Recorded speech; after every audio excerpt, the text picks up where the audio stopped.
CSAT का अपना अगला लेक्चर जहाँ पे और क्वेश्चंस डिस्कस करने वाले हैं जो पिछले कुछ सालों में आए हैं और आने वाले ईयर्स के पॉइंट ऑफ व्यू से काफ़ी इंपॉर्टेंट है। किस तरीके से सॉल्व किया जाएगा, क्या टेक्निक रहेगी, सारी बातें इस पर्टिकुलर लेक्चर में करेंगे।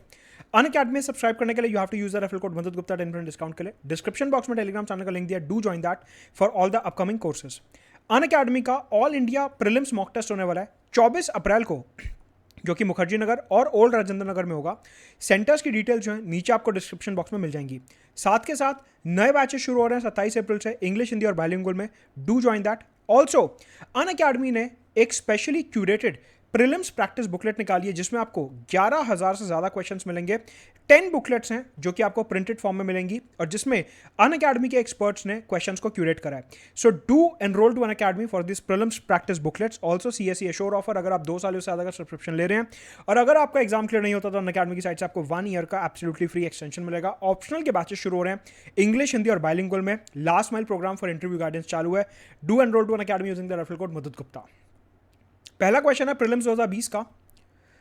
How many zeros are there at the end of the following product.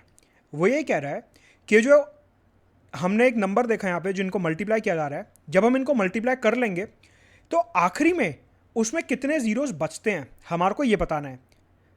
Solve करिए और फिर मैं आपको इसकी टेक्निक बताता हूँ। इस टाइप के क्वेश्चन को करने की सबसे आसान टेक्निक होती है कि जो भी हमारे को नंबर दिया हुआ है बेसिकली हमारे को निकालना है कि आखिरी में कितने जीरोज होंगे। अगर हम इसको प्रोडक्ट निकाल लेते हैं, इन सब नंबर्स को अगर हम मल्टीप्लाई कर देते हैं, वो ये कह रहे हैं इसके आखिरी में कितने जीरोज आएंगे। 1 0, 2 0, 5 0, 10, 12, 14, 15 कितने जीरोज होंगे। सबसे पहले आप एक काम करिए, जहां जहां आपको यूनिट प्लेस पे जीरो दिख रहा है, जहां जहां आपको यूनिट प्लेस पे जीरो दिख रहा है उसको एज इट इज लिख लीजिए। मतलब कि 1 2 3 4 5 6 यूनिट प्लेस पे। प्लीज फोकस, मैं क्या बोल रहा हूं, यूनिट प्लेस पे। जहां जहां आपको यूनिट प्लेस पे जीरो दिख रहा है उसको एज इट इज एक जगह पे लिख लीजिए। 6 जीरो आ गए। अब इस नंबर को आप दोबारा लिखेंगे कैसे, 1 × 5 × 1। ये वाला जो 10 है इसका जीरो मैं पहले ऊपर लिख चुका हूं, तो अब आप इसको 10 नहीं, अब आप इसको 1 लिखोगे। × 15 × 2। ये वाला जो 20 है इसको मैं 20 नहीं लिखूंगा, अब इसको मैं 2 लिखूंगा क्योंकि इसका जीरो मैं ऊपर काउंट कर चुका हूं। × 25 × 3। 30 नहीं लिखूंगा, 3 लिखूंगा, क्यों, इसका जीरो ऊपर काउंट हो चुका है। × 35 × 4 × 45 × 5 × 55 × 6। 40, 50 और 60 की जगह मैंने 4, 5 और 6 लिखा है क्योंकि इनके जीरोस में ऑलरेडी ऊपर काउंट कर चुका हूं।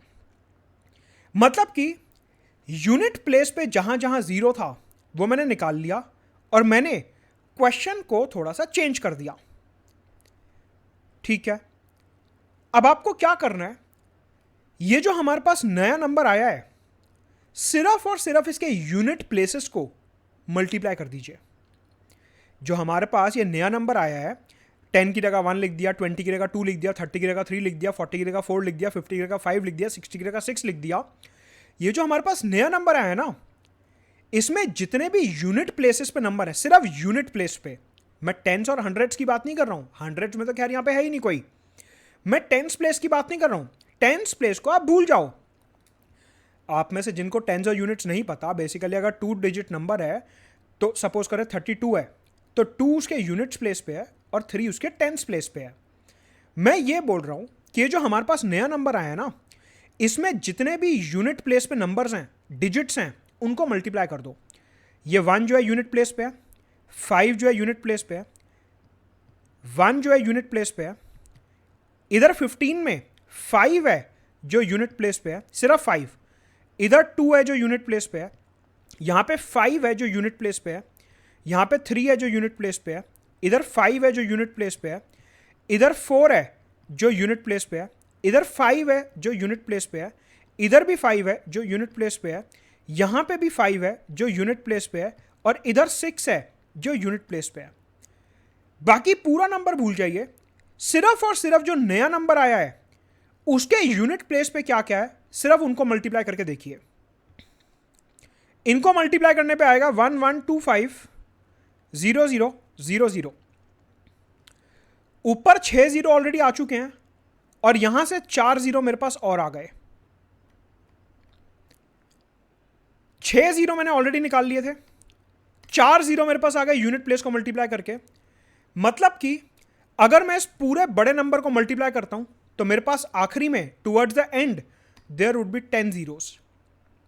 ये इस क्वेश्चन को करने का सबसे आसान तरीका है, क्योंकि अगर आप पूरा नंबर मल्टीप्लाई करोगे तो कैलकुलेटर में भी फिट नहीं आएगा, इतना लंबा नंबर आएगा। तो सबसे बेस्ट टेक्निक क्या है, इस नंबर में जितने जीरोस हैं उनको पहले अलग से लिख लो, जितने भी यूनिट प्लेस पे जीरो उनको अलग से लिख लो।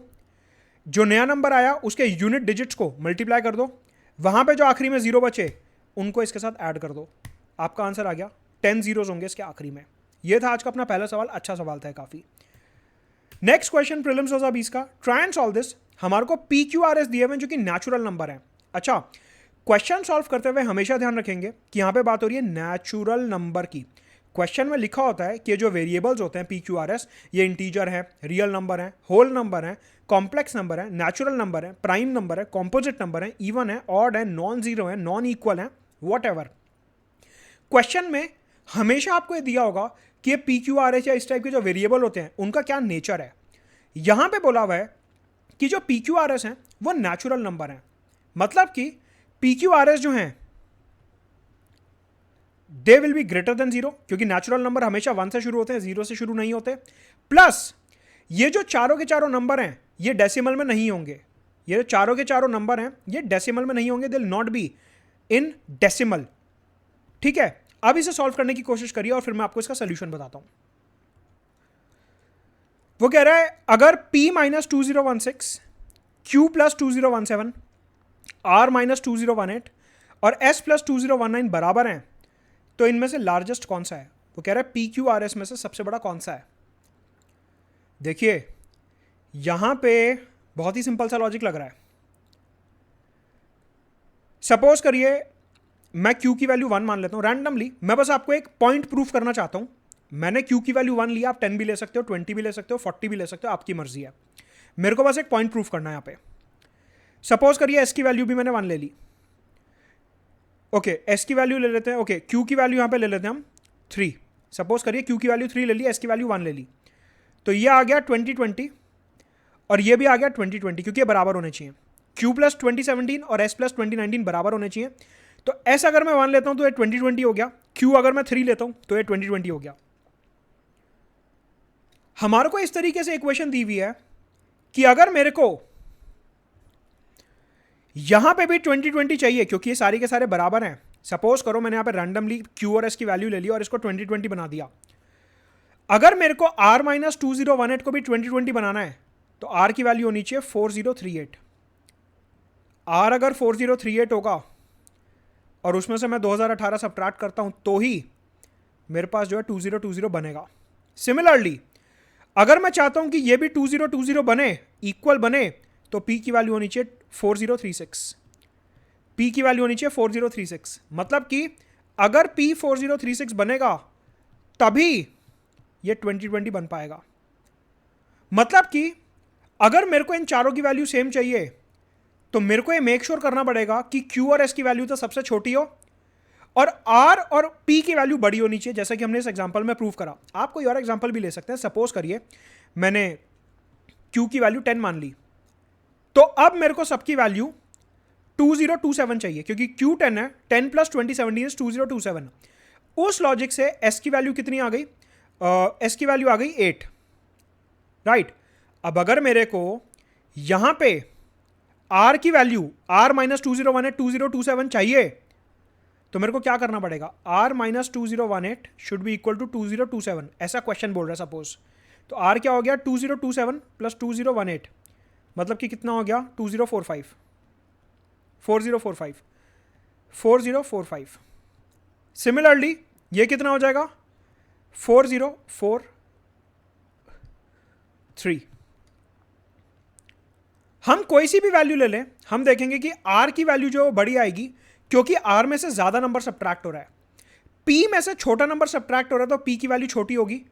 आर में से बड़ा नंबर सब्ट्रैक्ट हो रहा है, तो अगर हमारे को सारे के सारे बराबर चाहिए तो आर की वैल्यू जो है बड़ी होगी। हमने हाइपोथेटिकल एग्जांपल लेके प्रूव भी करने की कोशिश करी है। आप कोई सी भी रैंडम वैल्यू लेके अपने आप भी यहाँ पे 10 एग्जांपल ट्राई कर सकते हो, आपको हमेशा दिखेगा कि आर की वैल्यू मैक्सिमम आएगी। तो यहाँ पे आंसर इज सी कि आर जो है उसकी वैल्यू मैक्सिमम होगी। अगेन लॉजिकल क्वेश्चन था, नंबर सिस्टम बेस्ड, प्रीलिम्स 2020 का। एक और क्वेश्चन देखते हैं प्रीलिम्स 2020 का, काफी इजी सवाल है, ओरली को सॉल्व करने की कोशिश करेंगे। Try and solve this. वो कह रहा है एक डिजिट है जो कि n ग्रेटर देन 3 है। अब देखिए सर, यहां पे ना एक बहुत इंपॉर्टेंट बात है जो पहले मैं आपको बताता हूं, उसके बाद आगे बढ़ेंगे।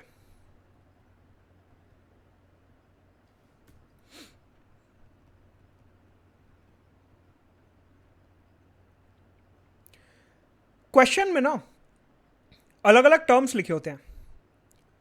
कई बार लिखा होता है डिजिट, कई बार लिखा होता है नंबर,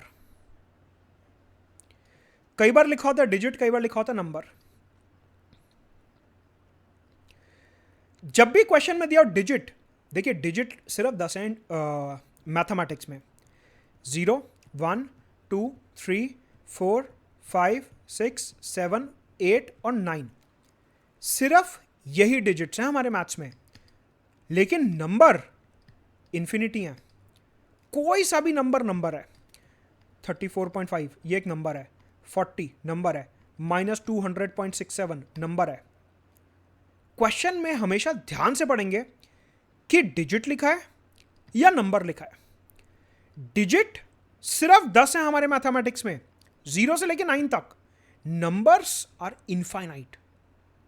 तो ये डिफरेंस हमेशा ध्यान रखेंगे कि क्वेश्चन में हमारे को डिजिट बोल रहा है या वो नंबर बोल रहा है। ये डिफरेंस समझना बहुत जरूरी है, राइट। उसने बोला एक डिजिट है, डिजिट मतलब इनमें से ही एक डिजिट पॉसिबल है जो कि n ग्रेटर देन 3 है। एक डिजिट है n जो कि 3 से बड़ा है, ठीक है, वो 3 से डिविजिबल भी है। अच्छा, वो कह रहा है कि 3 से बड़ा एक डिजिट है। देखो 3 से बड़ा डिजिट कौन कौन से हैं? 4 5 6 7 8 और 9, बस यही डिजिट है जो 3 से बड़े हैं। वो कह रहा है वो जो डिजिट है वो 3 से डिविजिबल है। 4 3 से डिविजिबल नहीं है, 5 नहीं है, 7 नहीं है, 8 नहीं है। मतलब या तो वो 6 की बात कर रहा है या वो 9 की बात कर रहा है। It is divisible by 3 but not divisible by 6। अच्छा, मतलब 6 भी नहीं है। क्यों? क्योंकि उसने बोला डिविजिबल बाय 6 नहीं है, इसलिए 6 को काउंट नहीं कर सकते। मतलब कि वो बात कर रहा है n इज इक्वल टू 9 की। वो बात कर रहा है n इज इक्वल टू 9 की। 100% श्योर हो गए हम। Which of the following is divisible by 4? वो कह रहा है अब आपको n की वैल्यू पता चल गई, तो आप बताओ इसमें से कौन सा 4 से डिविजिबल है। हमने निकाल लिया कि n की वैल्यू 9 है, तो ये हो गया 18। क्या 18 4 से डिविजिबल है? नहीं। ये हो गया 27। क्या 27 4 से डिविजिबल है? नहीं। ये हो गया 22। क्या 22 4 से डिविजिबल है? नहीं। ये हो गया 28। क्या 28 4 से डिविजिबल है? हाँ। आंसर हो गया डी, 3n+1। मतलब कि 3n+1 दैट इज 28, वो जो है 4 से डिविजिबल है। Answer is D. तो हमेशा ध्यान रखेंगे कि डिजिट और नंबर के बीच में डिफरेंस होता है। आज रुकेंगे यहीं पे, मिलेंगे अगले लेक्चर में। इकोनॉमी का लेक्चर अगला जल्दी आ रहा है, मेरे यूट्यूब चैनल पे प्लेलिस्ट है इकोनॉमी की, आप वो देख सकते हैं। Let's crack it.